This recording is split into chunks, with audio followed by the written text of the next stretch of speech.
Olá, meus amores, tudo bem? Hoje a gente vai conversar um pouquinho sobre a questão do árbitro, né? A gente tá fazendo essa videoaula para poder a gente compensar a situação da greve que a gente teve aí de caminhoneiros, né? A dificuldade que a gente teve de se locomover nesse período, para a gente não ficar com a carga horária defasada. E aí, antes a gente estava trabalhando, né? Lembro a vocês, com a questão da arbitragem. Então, na última aula, a gente conversou um pouquinho sobre essas noções gerais da arbitragem, né? A gente falou sobre conceito de arbitragem, convenção de arbitragem, cláusula compromissória, compromisso arbitral. Falamos sobre as principais diferenças entre o juízo arbitral e a justiça estatal, não é? E outras peculiaridades. Na aula de hoje, a gente vai conversar um pouquinho sobre a figura do árbitro, não é? Eu acredito que a gente já deva, né, naquela parte inicial, ter conversado um pouco sobre isso, quando a gente apresentou aí as formas adequadas de resolução de conflito. Contudo, já que estamos no assunto específico de arbitragem, o assunto merece um destaque especial. Então, esse assunto que a gente vai conversar na aula de hoje, eu já passei para vocês a ficha de aula, aí o nome da ficha de aula é Arbitragem 2. E ela vai começar já com o tema, né, em cima, dois árbitros. Então, onde é que a gente vai encontrar isso na legislação, né? A gente vai consultar aí a lei de arbitragem, a lei 9.307/96, e ela vai ter um artigo 13. Nesse artigo 13, ela vai dizer o seguinte, que o árbitro, ele pode ser qualquer pessoa capaz e que tenha a confiança das partes. Merece analisar, né? A gente analisar um pouquinho aí esse comando legal, lembrando a vocês uma coisa que a gente conversou sobre a questão da capacidade, né, de fato e da capacidade de exercício. Lembram-se disso? Quando eu falei para vocês que uma coisa era você ter capacidade jurídica, né? Que era você ter personalidade jurídica e você ser titular de direitos e deveres na ordem civil, que isso aí todos nós somos, tá? Mas aqui, para a questão especial do árbitro, a necessidade que demanda é de que a pessoa que irá fazê-lo, ela é plenamente capaz de exercitar os atos da vida civil. Então, é um algo mais, né? O árbitro, ele não pode ser nem o absolutamente incapaz, que vocês conhecem, nem o relativamente incapaz. Então, ele tem que ser uma pessoa com plena capacidade de exercício. O que mais, Isabelle?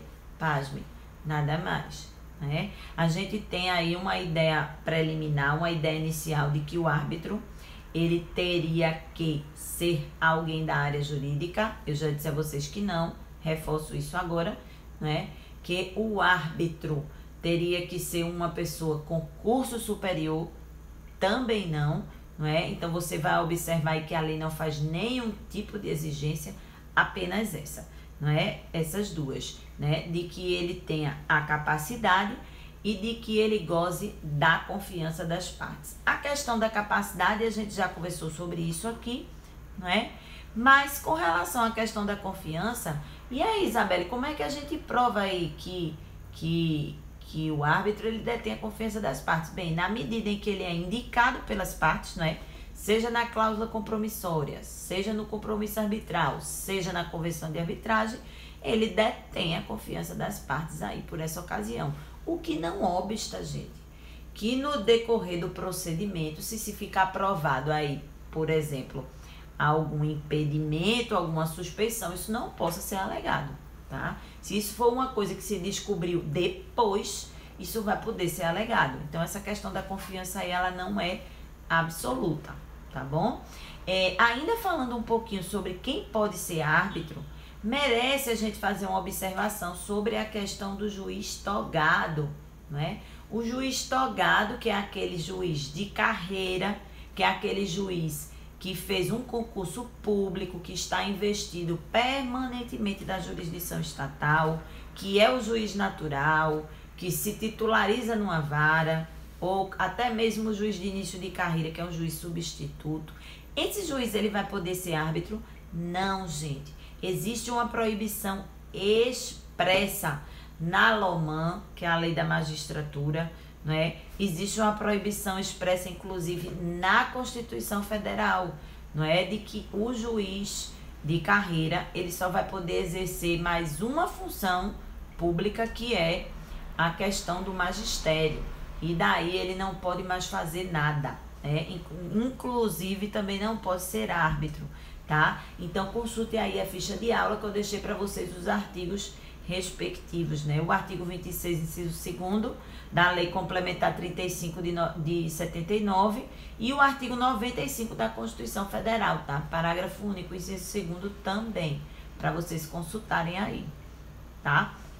Uma outra pergunta que poderia ficar pra gente com relação de quem pode ser árbitro, né? Que é o que a gente tá falando aqui, é se seria possível a gente ter um árbitro estrangeiro. É possível sim, gente. Inclusive, eu digo a vocês que a lei de arbitragem, ela não exige nem que a sentença arbitral prolatada no Brasil seja no idioma português, tá? Então, eu posso muito bem ter um árbitro estrangeiro que não domine o nosso idioma, que faça a arbitragem e cujo laudo ou sentença arbitral, né, seja escrito aí não no vernáculo nosso, ou em inglês, né, em holandês, em alemão, sem problema nenhum, porque a lei de arbitragem ela não traz essa proibição, tá? Então, nenhuma objeção contra árbitros estrangeiros. Tudo bem? Bom, então agora a gente vai conversar um pouquinho sobre poderes e deveres do árbitro, tá? Antes disso, vale a pena lembrar a vocês que o árbitro, tá? Ele é um juiz privado, a arbitragem é uma justiça privada. Então, o árbitro, ele é um juiz de fato e de direito, tá? Mas ele não é um juiz que ele é investido permanentemente da jurisdição estatal. Eu reforço a vocês essa ideia que a gente já colocou em aulas passadas, né? De que o árbitro, ele é um juiz da causa. Então, quando aquela situação, quando aquele procedimento arbitral, ele é encerrado, normalmente com a sentença ou o laudo arbitral, tá? Quando esse procedimento ele se encerra, também o tribunal arbitral, o árbitro deixa de existir, deixa de exercer ali aqueles poderes, tá? Então, a jurisdição arbitral, ela, se é que a gente pode dizer isso, não existe, né? Porque só existe a jurisdição estatal, mas o juízo arbitral, melhor colocado, é um juízo efêmero, ele não é um juízo permanente.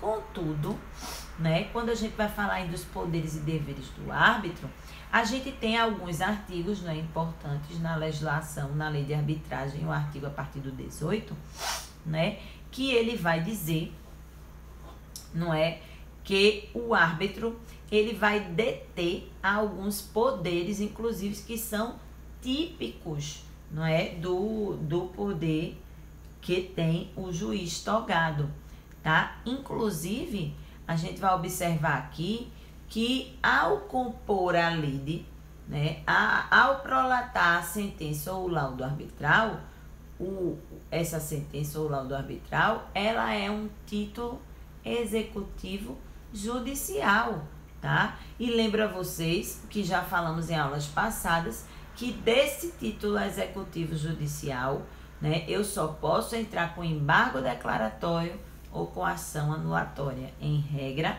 eu não posso entrar com mais nenhum outro recurso, tá? E se as partes resistirem a cumprir, a gente vai estar levando essa sentença, esse laudo arbitral para executar, tá?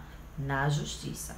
Tudo bem? Então, o árbitro, no exercício do seu mistério, ou o tribunal arbitral, que é a composição, é o colegiado que vai ser formado por mais de um árbitro, sempre em número ímpar, né? Para a gente não ter empate. No exercício das suas funções ali naquele procedimento, ele vai ter esses poderes, né?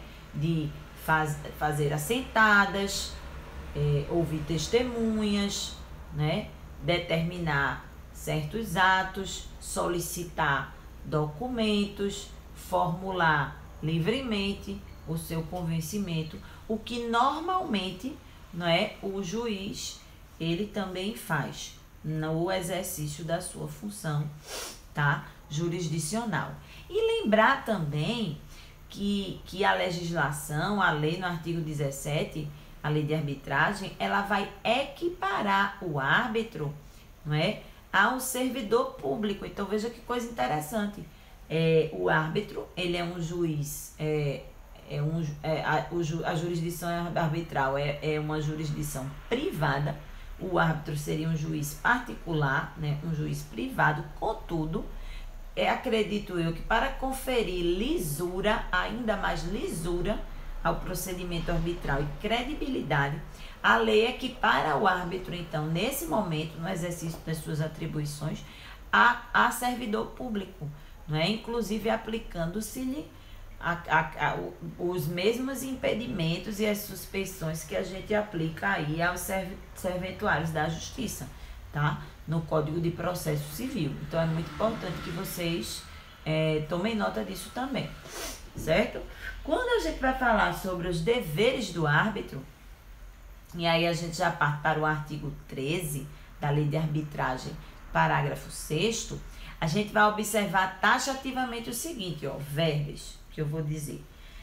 No desempenho de sua função, o árbitro deverá proceder com imparcialidade, independência, competência, diligência e discrição. Gente, nós conversamos sobre todas essas questões quando a gente falou lá no começo sobre princípios, sobre características, né? Então, basta você consultar essas aulas para trás que você vai ver todos esses conceitos. Mas eu vou repetir alguma coisa aqui para vocês, né? Veja, a imparcialidade é uma característica natural das formas adequadas de resolução de conflito, como a gente falou aqui.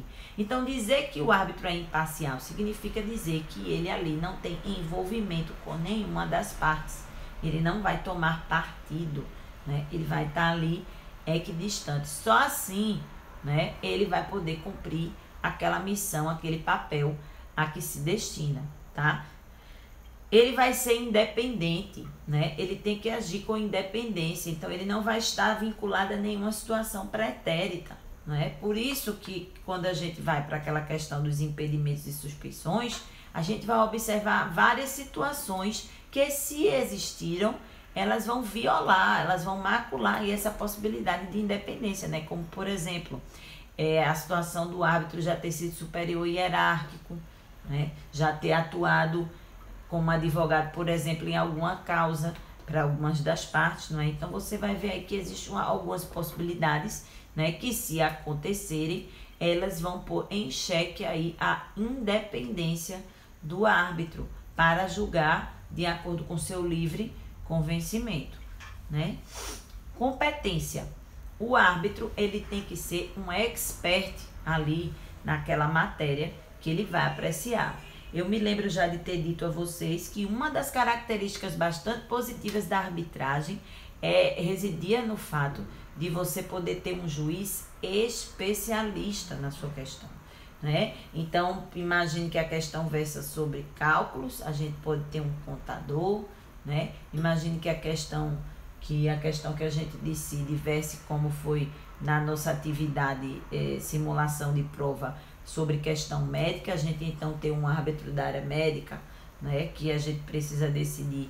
Então, essa questão da competência é uma característica muito marcante da arbitragem, né? Da possibilidade de você ter um árbitro naquela pessoa que é especialista ali naquela área, né, cuja demanda ela existe, tá? Eu vou lembrar apenas a vocês aqui uma situação que eu coloquei em sala de aula, que, em se tratando de tribunal arbitral, que é o colegiado de árbitros, né, em número ímpar, como a gente já falou, que é sempre interessante que a gente possa ter alguém, em algum dos árbitros, uma formação jurídica. Por quê? Por conta de todas essas regras de procedimento que normalmente as pessoas das outras profissões não conhecem, não têm conhecimento, né? E que, no caso, as pessoas da área jurídica já dominam com uma certa facilidade, né? Inclusive até por questão de arguições de nulidades, né? De vícios que possam aí eivar de nulidade todo o procedimento. Então, assim, é sempre interessante, sempre que possível, a gente poder ter um árbitro, pelo menos um deles, né, que seja da área jurídica e que domine aí esses conhecimentos, né, para poder facilitar o desenrolar profícuo do procedimento arbitral, tá? Uma outra característica que a gente citou aqui foi a questão da diligência e da discrição, não é? A diligência no sentido de que o árbitro ele tem que estar atento, não é, ao exercício de suas funções, inclusive com relação à celeridade, à exiguidade dos prazos, não é? Porque a gente já conversou aqui, inclusive, que se outro prazo não for assinalado, a lei de arbitragem diz que no máximo em até 6 meses, não é, essa sentença arbitral precisa sair. Então, uma coisa que o árbitro tem que ser muito, não é diligente, para ele poder estar cumprindo aí, né, esse prazo. E a questão da discrição, ela também está diretamente ligada com a questão do sigilo, que foi outra coisa que a gente falou que era típico aí dessas formas adequadas de resolução de conflito, né? Lembrando que todos que funcionam no procedimento arbitral, desde as partes, seus procuradores, até mesmo um digitador e os árbitros, todos eles vão ter que assinar um termo de compromisso de sigilo, né? Onde se comprometerão a não revelar nada ali do que acontecer naquele procedimento. Em caso de descumprimento, gente, de qualquer um desses papéis, desses deveres que estão estabelecidos aí para o árbitro, existe a penalidade, não é? Que seria, o árbitro, ele seria condenado, não é, a indenizar a parte que se sentir prejudicada em perdas e danos. Então, para isso, a gente vai no Código Civil, né? A gente tem os artigos 189 e o artigo 389, que vão falar exatamente sobre isso. Bom, uma outra coisa que a gente tem aqui na aula de hoje, para a gente destrinchar um pouco, a questão da equiparação dos árbitros aos funcionários públicos que eu tinha falado antes, né? Isso está exatamente no artigo 17 da Lei de Arbitragem, tá? Que eu vou passar a ler para vocês. Os árbitros, quando no exercício de suas funções ou em razão delas, ficam equiparados aos funcionários públicos. Atenção, para o efeito da legislação penal. Então, quando o legislador está dizendo isso, ele está querendo reportar a gente aos artigos 312 e seguintes do Código Penal, né? Tomem nota disso, que normalmente são aqueles crimes típicos que vocês devem ter estudados aí, crimes próprios, não é assim que chama? Próprios de funcionários públicos, que hoje a gente chama de servidor, né? Então, o árbitro, embora seja um particular, embora não seja um juiz togado, não esteja investido permanentemente na jurisdição estatal, quando do exercício das suas funções, né, ele pode ser penalmente imputado, né, por crimes próprios de servidores públicos, como, por exemplo, a questão do peculato, a questão da corrupção, né, da concussão. Então, eu não vou perguntar nada para vocês em prova sobre a questão penal, claro, porque não é o objeto aqui da minha disciplina, mas para que vocês saibam que são dos artigos 312 ao 327 do Código Penal, que vai fazer o elenco daqueles crimes próprios de servidor público, onde todos eles, o árbitro, mesmo sendo particular, no exercício da função, né, e se ele exercer sua função de forma irregular, criminosa, ele vai poder ser imputado, não é, nestas mesmas penalidades, certo?